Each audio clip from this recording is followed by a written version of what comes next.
यह चाइना के महान साइकोलॉजिस्ट लाओ त्से के जीवन का एक किस्सा है। मनुष्य के जीवन से संबंधित बातों पर उनकी अद्भुत पकड़ थी। जल्द ही उनकी चर्चा चारों ओर फैल गई। दूर दराज से लोग उनसे ज्ञान लेने आने लगे। हालांकि लाओ त्से के ज्ञान देने के तरीके बड़े अजीबोगरीब थे। कईयों के समझ में आते तो कईयों के नहीं आते, पर चाहे जो हो, उनकी ख्याति चारों ओर फैलती जा रही थी। उड़ते उड़ते उनके ज्ञान की चर्चा राजा तक भी पहुंची। राजा ने सोचा, जब इतने महान फकीर है और पूरा राज्य उनसे लाभ ले रहा है, तो मैं यह मौका क्यों छोड़ूं। बस एक दिन अपने सिपाहियों के साथ वह अभी लाओ त्से के द्वार पर जा पहुंचा। उस समय वे अपने बगीचे में गड्ढा खोद रहे थे।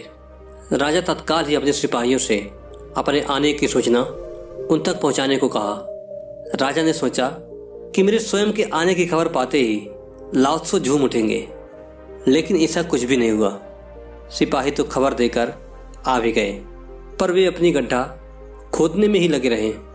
राजा एक क्षण को तो चौंक गया। उसे अपने ही सेवक सिपाहियों के सामने अपमान सा महसूस होने लगा, पर उसने सब्र बनाए रखा।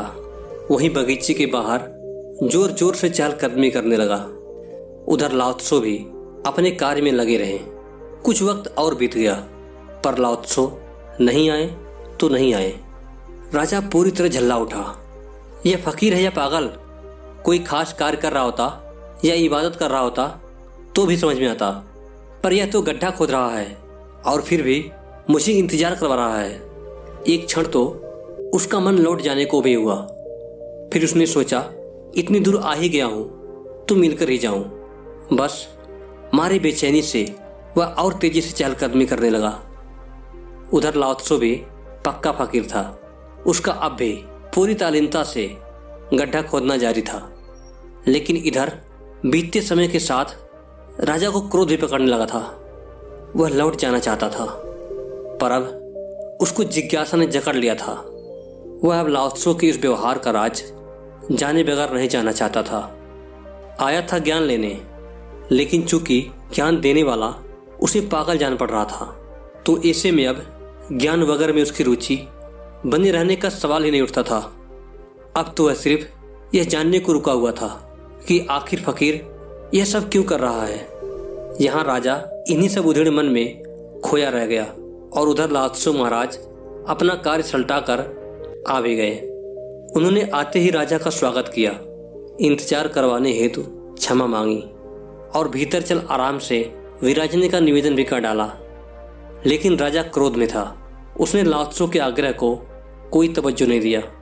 उल्टा वहीं खड़े खड़े क्रोध में कहा, आया था ज्ञान लेने, पर अब मुझे ज्ञान की कोई दरकार नहीं।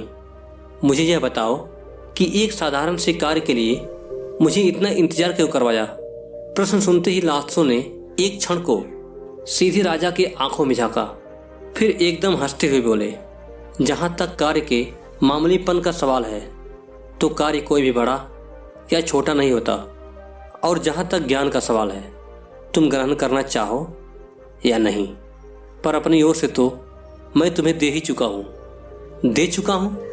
राजा और बुरी तरह चौंक गया। अभी तो बातचीत ही नहीं हुई है, अभी तो मैंने कुछ पूछा भी नहीं है, और यह कहता है कि ज्ञान तो वह दे चुका है। यह पक्के में पागल है। फिर भी राजा की उत्सुकता तो जागी हुई थी। ऊपर से ज्ञान देने वाली बात कर उन्होंने राजा को एक नई उत्सुकता और पकड़ा दी। अब तो वह इस सोच में भी पड़ गया था कि क्या वाकई में यह पागल है या बना रहा है, क्योंकि यदि पूरा गांव इसे पहुंचा हुआ फकीर मानता है तो फिर पूरा गांव पागल तो हो नहीं सकता। वैसे हो भी सकता है, मनुष्यों का क्या भरोसा। सो फैसला तो करके ही जाना है। लाओ त्से पागल है या गांव या दोनों या कोई नहीं। सो बस अब की बार बड़ी साजदगी से फकीर से पूछा, बताइए आपने क्या ज्ञान दिया? जब से आया हूं तब से आप गड्ढा ही खोद रहे हैं। लाओ त्से बड़े ही करुणा से भरे अंदाज में बोला, यही तो मार खा गए महाराज आपने ध्यान से देखा ही नहीं। दरअसल मैं गड्ढा खोद नहीं रहा था, बल्कि उस दरमियान गड्ढा खोदने की क्रिया हो चुका था। यदि आप ध्यान से गड्ढा खोदने में मेरी ऐसी तल्लीनता को देख लेते तो सब कुछ सीख जाते, क्योंकि जीवन में ऐसी तल्लीनता और ऐसी दीवानगी को छोड़ और कुछ देखने लायक नहीं है। तो दोस्तों, यदि आप जीवन में बड़ी सफलता चाहते हैं तो कार्य व क्रिया का अच्छे से संबंध आपको समझना होगा। किसी भी कार्य के होने में दो चीजें शामिल होती हैं, एक कार्य करने वाला और दूसरा उसके द्वारा की जा रही क्रिया। और इसे प्रकृति की त्रिगुणी माया के आधार पर 3 भागों में विभाजित करूं तो अधिकांश समय कार्य करने वाला तो होता है, परंतु उसका क्रिया पर ध्यान बिल्कुल नहीं होता। अधिकांश लोग इसी कैटेगरी में आते हैं और इसीलिए उनके किसी भी कार्य का जीवन में कोई परिणाम नहीं आ रहा है। दूसरी कैटेगरी में वे लोग आते हैं जो कार्य करने वाले को और की जाने वाली क्रिया को अलग अलग जानते हैं तथा उसी हिसाब से कार्य करते हैं। ऐसे लोग 10,000 में एक की सफलता पा रहे हैं। कहने का तात्पर्य यह है कि नृत्य तो हो पर नृत्यकार गायब हो तो ही चमत्कार होगा। बस आप भी यही कला सीख जाएं, फिर जीवन में ऐतिहासिक सफलता दर्शन ना दे तो कहना।